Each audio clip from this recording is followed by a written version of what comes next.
दोस्तों आज जो कॉमिक्स हम पढ़ेंगे उसका नाम है राम रहीम और मौत का अस्पताल पार्ट 2। यहाँ तक की स्टोरी हम इसके पार्ट 1 में पढ़ चुके हैं। अगर आपने वो नहीं पढ़ी तो पहले उसको पढ़ लेना। इसका पार्ट 1 आपको मिल जाएगा प्ले लिस्ट में, राम रहीम का फोल्डर उसके अंदर। तो मैं पढ़ता हूँ आगे से।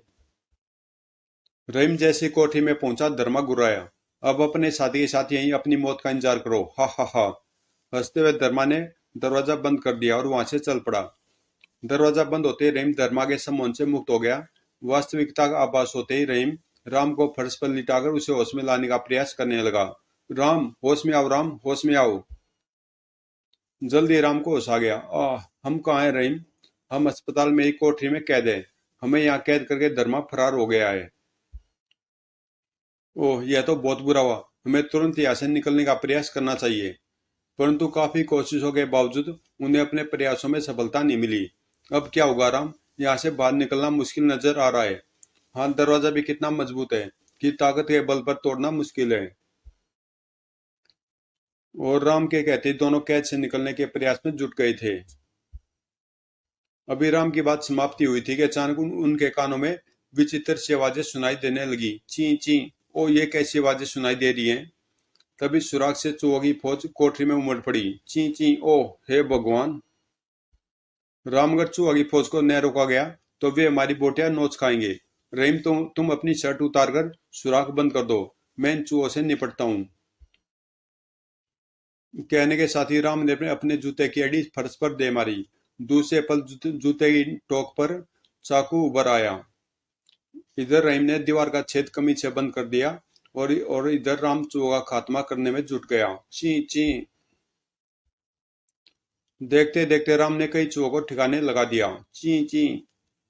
जब चूहों को राम की तरफ से खतरा नजर आया तो वे रहीम की तरफ लपके। राम चीख पड़ा, रहीम बचो! ओह!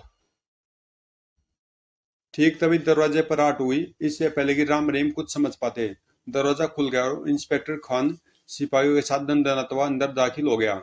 अंदर का दृश्य देखते इंस्पेक्टर खान ने स्थिति को भांप लिया और चूहों पर अंधाधुंध गोलियां बरसानी शुरू कर दी। धाए धाए ची ची। गोलियों की बौछार होते ही चूहे छितराकर इधर उधर भागते हुए दीवारों के कोने में जा दुबके।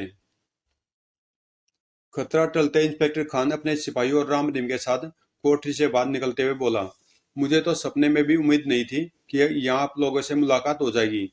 इसका मतलब आप हमें पहचान चुके हैं। ऐसा तो शायद हजारों में कोई एक बदनसीब पुलिस वाला होगा जो आपको न पहचान पाए। पर हाँ, आप लोग यहाँ कैसे? हम तो यहाँ उस शैतानी की खाल खींचने आए थे जिसने यह आतंक मचा रखा है। पर यदि आप समय पर न पहुंचे तो उसने हमारी बोटियां नुचवाने का पूरा बंदोबस्त करवा दिया था। तब राम आश्चर्य प्रकट करता हुआ बोला, इंस्पेक्टर अंकल, आप हमारी मदद को कैसे आ पहुंचे? हमने तो किसी को भी यहाँ पहुंचने की सूचना नहीं दी थी। दरअसल मैंने अपने एक आदमी इस इमारत की निगरानी पर तैनात कर रखा था ताकि यहाँ आने जाने वाले हर आदमी की जानकारी मुझे मिलती रहे। उसी ने मुझे आप लोगों को के अस्पताल में दाखिल होने की सूचना दी थी। ओह, फिर तो आपके आदमी ने धर्मा को भी आते हुए और फरार होते देखा होगा। इंस्पेक्टर खान हैरत से आंखें सिकोड़ते हुए बोला, धर्मा? कौन धर्मा?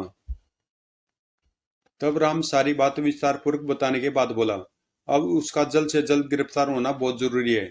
वह बचकर कहाँ जाएगा? आप लोग चलिए मेरे साथ। तत्पश्चात इंस्पेक्टर खान राम नीम को साथ ले वहां से चल पड़ा। इंस्पेक्टर खान ने जीप पुराने मंदिर के निकट पहुंचकर रोक दी। फिर उन्होंने पुराने मंदिर का चप्पा चप्पा छान मारा, परंतु तांत्रिक धर्मदास उसके हाथ नहीं लगा।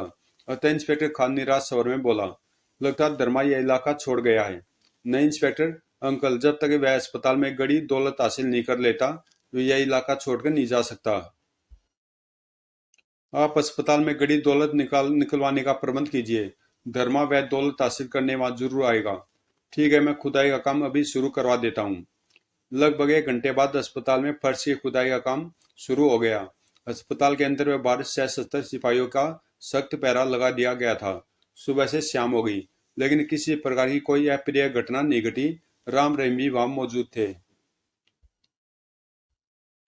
उधर रात होते हुई मंदिर के तय खाने में छुपे धर्मा ने शैतान को जगाने की क्रिया आरंभ कर दी। जंजीर में जकड़ा तांत्रिक भैरवनाथ उसे कुपित नजरों से घूर रहा था। जागो शैतान जागो! तत्पश्चात धर्मा मंत्रों का उच्चारण करने लगा। धीरे धीरे खोपड़ी सुलगते हुई आग का गोला बन गई। तब धर्मा भयानक स्वर में बोला, तू प्यासा है शैतान, तुझे पीने के लिए खून चाहिए, मैं दूंगा तुझे खून, ले पी, जी भरकर पी। चक चक। भयानक खोपड़ी के इर्द गिर्द आग की लपटें उठने लगी और फिर लपटों ने विकराल रूप धारण कर लिया। थोड़ी देर बाद लपटें गायब हो गई और चबूतरे पर शैतान प्रकट होते हुए बोला, मैं आ गया, बोल तूने मुझे क्यों जगाया है? मेरे दुश्मन मुझे बर्बाद कर देना चाहते हैं। जाओ और मेरे दुश्मनों को नेस्त नाबूद कर दो, ऐसा ही होगा। इतना कह शैतान चबूतरे से उतरकर एक और चल पड़ा। अब देखता हूँ मेरे खजाने को कौन हाथ लगाता है। उनमें से कोई जिंदा नहीं बचेगा, कोई नहीं, हा हा हा। धर्मा की हरकत देख बंदी तांत्रिक भैरवनाथ दुखी स्वर में बोला, ऐसा नत मत कर धर्मा, शैतान को वापस बुला ले। तू पहले काफी निर्दोष का खून बहा चुका है, अब भी वक्त है, अपने पापों का प्रायश्चित कर ले। प्रायश्चित तो उन्हें करना पड़ेगा जिन्होंने मुझे टक्कर ली है, हा हा हा। अब मुझे दुख हो रहा कि मैंने तुझे तंत्र विद्या क्यों सिखाई। तू तंत्र विद्या का दुरुपयोग कर रहा है, तेरा भला नहीं हो सकता। खामोश मूर्ख, चटाक। आह, मैं जानता था तू मेरे रास्ते में रुकावटें डाल सकता है, इसलिए मैंने तुझे बंदी बनाकर अपनी कैद में रख छोड़ा है। अब तू देखना, मैं शैतान की मदद से पूरी दुनिया को हिलाकर रख दूंगा। यह तेरा भरम है धर्मा, मुझे तेरी मृत्यु निकट नजर आ रही है। मैं खुद मौत का देवता हूँ मूर्ख, मौत मुझे क्या मारेगी, हा हा हा। धर्मा क्रूर अट्ठास कर उठा और तांत्रिक भैरवनाथ खामोश हो जाना पड़ा। उधर अस्पताल में गड़ा धर्मा का खजाना बाहर निकाला जा चुका था। खजाना तो बाहर आ गया लेकिन धर्मा नहीं आया। शायद वह जान चुका कि यहाँ गुर्र। भयानक गुर्राहट के बाद सुन इंस्पेक्टर खान अपनी बात पूरी न कर सका। अचानक सबकी निगाह दरवाजे की तरफ उठ गई। गुर्र। ओह माय गॉड, तो तुम ये वह शैतान हो जिसने आतंक फैला रखा है। दूसरे पल इंस्पेक्टर खान दौड़ा, शूट हिम। आदेश मिलते ही सिपाहियों ने शैतान पर गोलियां बरसा दी, धौएं धौएं। परंतु शैतान गोलियों को झेलता हुआ आगे बढ़ता रहा और फिर सिपाहियों की सिट्टी पिट्टी गुम हो गई। गुर्र खच। आह। मौत का विकराल रूप देख अन्य सिपाही भाग खड़े हुए। भागो, वरना हम सब मारे जाएंगे। ठहरो, मैं कहता हूँ रुक जाओ। उन्हें रोकने की इंस्पेक्टर खान ने की कोशिश नाकाम सिद्ध हुई। तब इंस्पेक्टर खान अपना रिवॉल्वर शैतान पर तानता हुआ गरजा, तुम जो भी हो रुक जाओ, वरना। ओह। इंस्पेक्टर खान की जान खतरे में देख रहीम खामोश खड़ा न रह सका। तड़ाक गुर्र। रहीम के आक्रमण से कुपित तो शैतान ने इंस्पेक्टर खान के जिस्म को हवा में उछाल दिया। फिर वह जैसे रहीम की तरफ मुड़ा, राम चीख उठा, रहीम बचो, इस शैतान को वश में करना मुश्किल है। राम की चेतावनी सुन रहीम ने एक और छलांग लगाकर अपना बचाव किया और फिर राम के साथ दौड़ता हुआ कक्ष से बाहर निकल गया। भागो रहीम, क्विक। थोड़ी देर बाद वे अपनी मोटर बाइक पर सवार थे। राम, हम कहाँ जा रहे हैं? कहीं भी, पर अभी यहाँ रुकना खतरे से खाली नहीं है।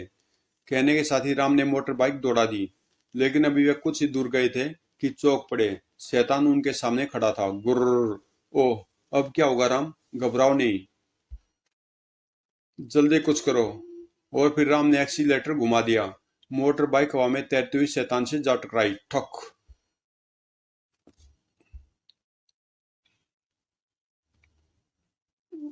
और शैतान के गिरते हुए विपरीत दिशा में दौड़ पड़े। लेकिन शैतान बराबर उनका पीछा कर रहा था। वे दोनों इमारत के समीप ही खड़ी एक छोटी मुंडेर की ओट में छिप गए। तभी रहीम का हाथ एक पत्थर से टकराया और पत्थर दूसरी तरफ लुढ़कता चला गया। रहीम ने दूसरी तरफ झांक देखा तो खुशी से चीख उठा, राम, यह तो कोई पुराना सूखा हुआ कुआं है, नीचे जाने के लिए सीढ़ियां भी है। ओह। राम तुरंत खड़ा होकर दूसरी तरफ झांकने लगा।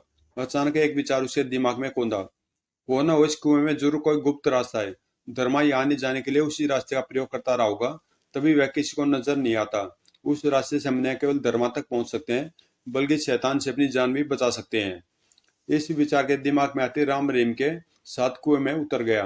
नीचे पहुंचकर उन्हें कुएं की दीवार में एक विशाल दरार नजर आई। वे उसमें दाखिल हो गए। जल्दी वे एक सुरंग से गुजर रहे थे। राम, ये हम कहाँ आ गए? पता नहीं आगे बाहर निकलने का रास्ता है भी है कि नहीं। घबराओ नहीं, चलते चलो, रास्ता खुद ब खुद निकल आएगा। लगभग आधे घंटे का पैदल रास्ता तय करने के बाद वे उस स्थान पर जा पहुंचे जहां धर्मा शैतान के लौटने की प्रतीक्षा कर रहा था। राम रहीम को देख वह चौंकता हुआ बोला, तुम दोनों अभी तक जिंदा हो। हमें मारने वाला भी पैदा नहीं हुआ, नीच पाखंडी। आखिरकार हमने तुझे ढूंढ ही लिया,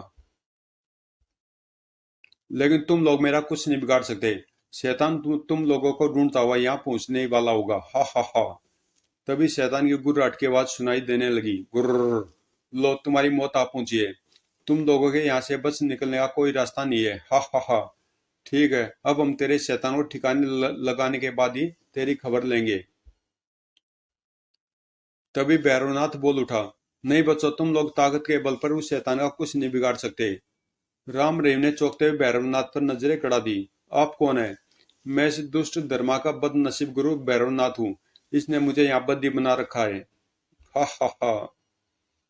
आप में शैतान को खत्म करने का कोई उपाय बताइए भैरवनाथ जी।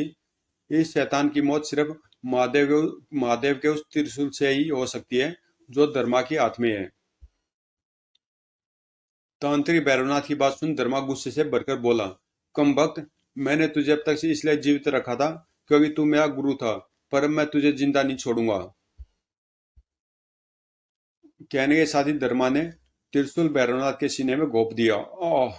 ठीक तभी राम ने छलांग लगाते हुए धर्मा की कमर पर अपनी बूट की भरपूर ठोकर दे मारी। तड़ाक। ओह। धर्मा उछलकर सुरंग के मुहाने पर जाकर गिरा ही था कि तभी शैतान वहां आ धमका। उसने धर्मा को अपने पंजों में दबोच लिया। धर्मा चीख उठा, गुर्र। ऐ शैतान, मैं तो तेरा पुजारी धर्मा हूँ। मैंने तुझे जागृत किया है, मुझे क्यों मार रहा है? छोड़ दे मुझे। धर्मा, तू मेरी चेतावनी को भूल गया। मेरी हत्या करके तूने अपनी तंत्र मंत्र शक्ति खो दी है।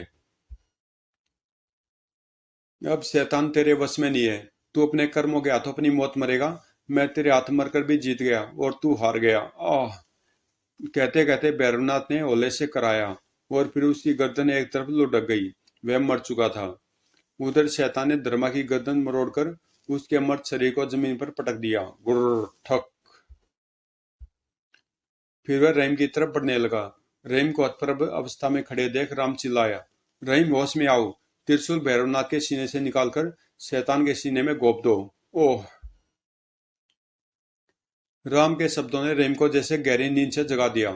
पलक झपकते उसने त्रिशूल भैरवनाथ के सिर से खींच लिया और शैतान की तरफ उछाल दिया। निशाना चूक था। खच्चू। दूसरे पल शैतान का सिर आग की लपटों में गिर गया। फिर देखते देखते शैतान का अस्तित्व लुप्त हो गया। राम रहीम ने रात की सांस ली। शैतान का अंत तो हो गया, अब हमें आगे की कार्रवाई निपटवाने का प्रबंध करना चाहिए। हाँ, चलो यहाँ से चलते हैं। तत्पश्चात राम रहीम सुरंग के रास्ते वापस लौट पड़े। समाप्त। तो दोस्तों, ये कॉमिक्स यहीं पे समाप्त होती है।